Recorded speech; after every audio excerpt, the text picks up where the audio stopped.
Imaginez que vous n'ayez plus peur d'échouer. Est-ce que ça vous tente? Oui? Alors on en parle maintenant. Bonjour et bienvenue dans cette nouvelle brève. Alors connaissez-vous la série Suits? Vous savez, c'est une grande série télévisée qui concerne un super cabinet d'avocats dans la ville de New York. Pour ma part, j'ai découvert cette série tout récemment et j'avoue beaucoup m'amuser à analyser un des personnages emblématiques de cette série, le fameux Harvey Specter. Jessica, j'arrive au mauvais moment. Gérald, voici Harvey Specter, notre meilleur négociateur. En effet, Harvey présente un charisme hors du commun, une capacité de s'affirmer impressionnante et surtout, un des traits de sa personnalité qui revient à chaque épisode, c'est qu'il affirme ne connaître qu'une seule option, la victoire. Pourtant, si l'on observe attentivement chacun des épisodes, il ne gagne pas toujours Harvey. Il essuie même régulièrement des échecs cuisants. Elle me disait toujours que personne n'était parfait, que nous faisions tous des erreurs.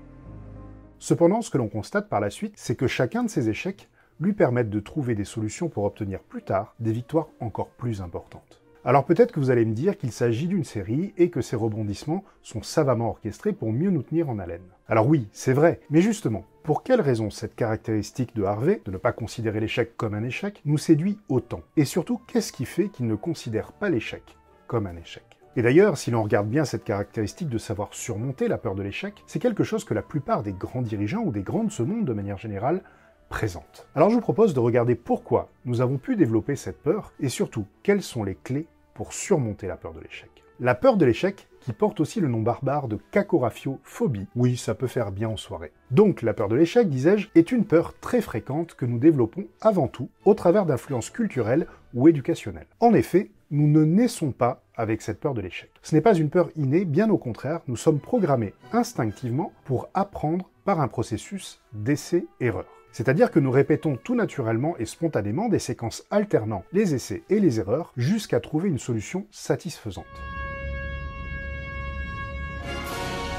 Nous avons appris à marcher comme ça, nous avons appris à nager comme ça, à faire du vélo. En fait, si on regarde, tous les apprentissages importants que nous avons faits dans la vie, eh bien nous les avons faits au travers de ce processus d'essai-erreur. Nous fonctionnons comme ça. Et étonnamment, certaines cultures et types d'éducation se sont mis à diaboliser l'erreur et à diaboliser l'échec, à générer en fait une peur illogique face à ce processus pourtant essentiel à notre croissance. Prenez par exemple le système de notation sur 20 dans les écoles en France. Vous faites par exemple une dictée de 100 mots, vous faites 10 fautes, eh bien vous aurez 10 sur 20, alors qu'en pratique, vous avez 90% de réussite. Ce système est donc ridicule et contre-productif, car dans ce cas, il donne un poids 10 fois supérieur aux erreurs comparativement aux réussites. Et si le système était bien fait, il n'y aurait au contraire aucun reproche au fait de faire des erreurs, mais au contraire une complète neutralité face à cette erreur. Il suffirait de montrer quelle était la bonne réponse pour que celle-ci s'ancre beaucoup plus facilement. Est-ce que vous pourriez vous imaginer par exemple gronder un enfant à chaque fois qu'il chute pour apprendre à marcher? C'est un imbécile, maladroite.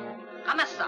Cela paraîtrait complètement idiot, n'est-ce pas? Et bien pourtant, c'est ce que nous faisons au quotidien. Alors maintenant que nous savons que la peur de l'échec est une peur acquise, prenez simplement quelques instants pour vous rappeler qui vous étiez il y a 10 ans. Regardez maintenant qui vous êtes aujourd'hui. Et faites le delta. Et je suis certain que vous considérez que vous avez progressé pendant ces 10 ans. Regardez maintenant quels sont les événements marquants qui vous ont fait le plus progresser durant cette période. Bien là encore, je suis certain que vos plus grands progrès sont venus de vos plus grands échecs. Vous pouvez donc voir que l'erreur la plus importante n'est donc pas d'échouer, mais de s'arrêter après un échec. Et oui, l'erreur la plus importante, ce n'est pas d'échouer, mais de s'arrêter après un échec. D'ailleurs, vous êtes-vous déjà demandé quelle est la plus grande cause d'échec? Eh bien, je vous le donne dans le mille, c'est la peur de l'échec elle-même. Imaginez par exemple que vous vous retrouviez nez à nez avec l'amour de votre vie, mais pétrifié par la peur d'échouer, vous n'osez pas l'aborder. Vos chances d'échec sont donc de 100%. Je vous aime. Alors que si vous osez l'aborder, eh bien vos probabilités de réussite seront obligatoirement supérieures. Selon les études de Edward Lee Thorndike, qui était psychologue et professeur à l'Université de Columbia, l'importance de la récompense n'a que très peu d'influence sur l'efficacité de l'apprentissage, et l'existence d'une punition en cas de mauvaise réponse ne présente, elle, aucune efficacité. Oui, nada. Alors en effet, les méthodes de renforcement au travers de la récompense et de la punition ont un effet positif ou négatif de renforcement dans le cadre de l'apprentissage de notre savoir-être, de nos comportements sociaux, et donc pour pouvoir développer notre intelligence émotionnelle. Mais par contre, ils ne présentent strictement aucun intérêt dans le cadre du développement de notre capacité à la résolution de problèmes. Ils peuvent même venir renforcer l'influence des biais décisionnels et donc devenir des freins à notre capacité à résoudre ces problèmes. Par exemple, parmi les biais décisionnels liés à la peur de l'échec, il y a ce que l'on appelle l'aversion pour la perte. Et les études montrent que, pour notre cerveau, en moyenne, le bénéfice potentiel doit être au moins 3 fois supérieur au risque de perte pour que nous commencions à envisager de surpasser notre peur de la perte. Or, comme je vous le disais, ce biais décisionnel est avant tout un biais que nous avons renforcé au travers de notre éducation. Donc maintenant que nous savons clairement que la peur de l'échec n'est pas une peur naturelle, mais une peur acquise, comment faire pour déprogrammer ce que nous avons programmé et reprogrammer notre cerveau si nous souffrons de cette peur? Je vais vous donner un exemple concret. Lorsque j'étais jeune, je pratiquais le rugby à un assez bon niveau. Et lorsque j'ai passé mes premiers entretiens d'embauche, j'ai été étonné que, à chaque fois que les recruteurs découvraient que je jouais au rugby, cette simple information devenait souvent un élément déterminant à mon embauche. Étonné par cela, j'ai un jour demandé en quoi ma pratique de ce sport avait pu influencer leur choix. Est-ce que c'était, par exemple, par rapport à l'esprit d'équipe, très présent dans ce sport? Eh bien, le recruteur m'a dit qu'en effet, l'esprit d'équipe était quelque chose d'appréciable, mais ce qui comptait le plus pour lui, c'est que les sportifs de haut niveau ne considèrent pas l'échec comme un échec. Ils savent que cela fait partie intégrante du jeu et que s'ils rencontrent un échec, par exemple en perdant un match, eh bien ils ne s'attardent pas dessus. Et leur premier réflexe est de rechercher du feedback, d'analyser pourquoi ils ont échoué afin de progresser et de ne plus reproduire les erreurs qu'ils ont pu faire. Les sportifs qui font de la compétition ont donc musclé leur capacité à analyser leurs erreurs et à accepter que ce sont ces erreurs qui les aident à devenir meilleurs. Donc comment faire pour muscler cette capacité? Eh bien vous vous en doutez, il va falloir faire un peu comme une rééducation de cette capacité. Un peu comme si vous aviez un muscle qui s'est atrophié, à force de ne pas être utilisé, et donc vous allez devoir le rééduquer progressivement. Tout d'abord, ayez en tête que dans tous les domaines, les choses sont effrayantes jusqu'à ce que nous les fassions. Alors ça, je le répète car c'est très important. Les choses sont effrayantes jusqu'à ce que nous les fassions. Et une fois qu'on l'a fait, eh bien cela devient quelque chose de connu.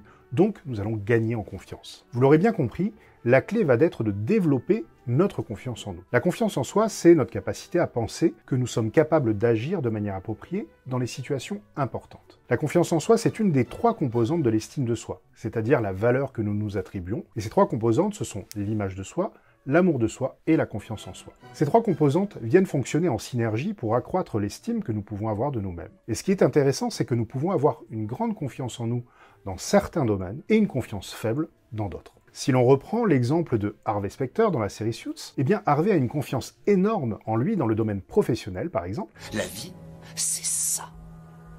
Et je suis là. Mais par contre, dans le domaine affectif, c'est beaucoup plus compliqué pour lui. Il a un comportement de séducteur compulsif, mais présente par contre de grandes difficultés quant à l'acceptation de l'émergence de l'attachement. Donc, comment faire pour muscler progressivement votre confiance en vous? Eh bien tout d'abord, choisissez un domaine que vous souhaiterez améliorer, mais qui ne vous fait pas trop peur. Un domaine où vous sentez que vous pouvez, avec un effort qui reste modéré, vous créer des petites victoires. Ce peut être par exemple de vous dire que vous allez vous lever 20 minutes plus tôt le matin pour faire un peu de sport, afin de démarrer votre journée en vous reprenant en main physiquement. Ou encore, vous pouvez peut-être vous dire que vous allez aborder une personne inconnue par jour. En bref, choisissez un petit défi que vous pouvez vous lancer et qui n'aura pas trop de conséquences, en tout cas pas de conséquences importantes si cela ne fonctionne pas.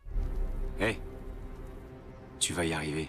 Je me rappelle par exemple un défi que je m'étais lancé alors que je regardais les ordinateurs dans un magasin d'électroménager, et ce défi c'était d'arriver à convaincre un client qui était là d'acheter un Mac plutôt qu'un PC.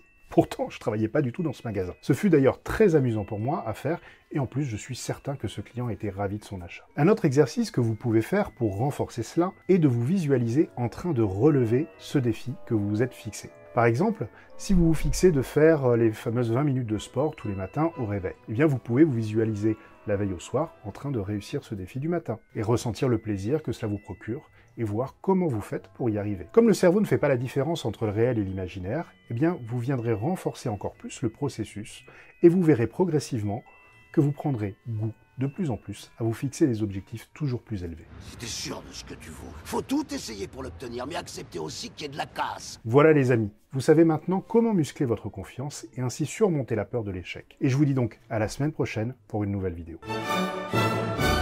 Et n'oubliez pas, si vous voulez booster votre leadership, vous pouvez télécharger gratuitement mon e-book sur mon site internet. Le lien est dans le descriptif de la vidéo. Et pour vous abonner, vous cliquez à gauche. Et pour voir une autre vidéo, vous cliquez à droite. Allez, à bientôt.